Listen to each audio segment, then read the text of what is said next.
Japanese Prime Minister Kishida's U.S. visit made a major upgrade in defense ties. What's wrong with it? Japanese Prime Minister Fumio Kishida is making an official visit to the United States.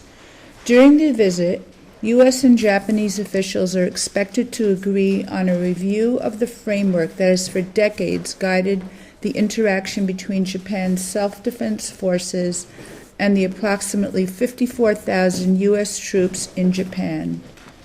Until recently, it was difficult to imagine Japan becoming a major conflict.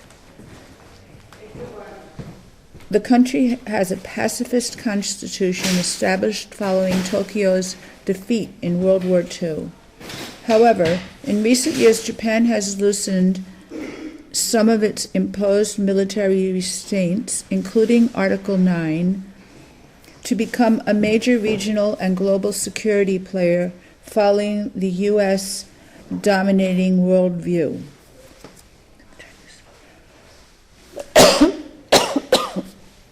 Most notably, Japan intends to increase its annual defense spending to 2% of its gross domestic product, up from the traditional 1% by 2027. This will likely give Japan the world's third largest military budget behind the United States and China. For the first time, Japan also will deploy missiles that can hit military targets in other countries. In January, Japan signed a deal with the U.S. to purchase up to 400 Tomahawk cruise missiles. The acquisition has created further urgency for military integration. If the missiles were used, Japan would rely on the United States for targeting information, damage assessment, and escalation management.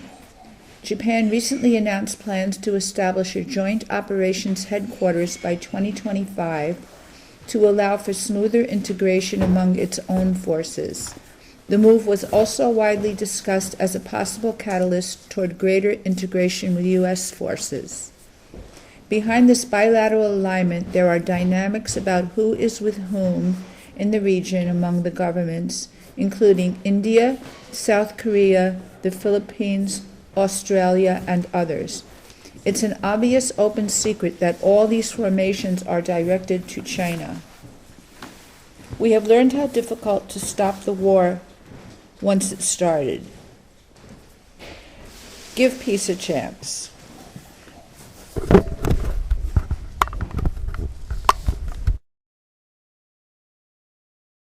Bicultural, and I grew up in these two big countries.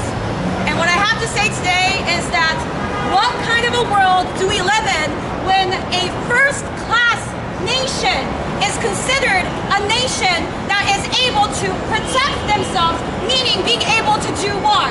What kind of a first-class nation do we consider that a state that can just justify violence on other countries, justify imperialism, justify colonialism? What kind of a first-class nation is that? And what kind of a world do we live in that? For the longest time, because I am a dancer and artist, and because I'm still some kind of a young generation, I thought for the longest time I had no say in what's happening in the world, in politics, and social justice in the current moment. But I now do understand very clearly that back in history, all the atrocities that were repeated and repeated and repeated, all of those atrocities happened because of the silent majority that did not speak up about this, that did not look at what's happening in this world right now. And as an artist who understands Japanese, who understands English, and have grew up in both big nationalist, imperialist, capitalist countries, it is my duty to use my voice, to use my bilingual skills, and speak up in two different languages, and to speak up for what is happening in this world right now, for all the wrong things that are happening in this world.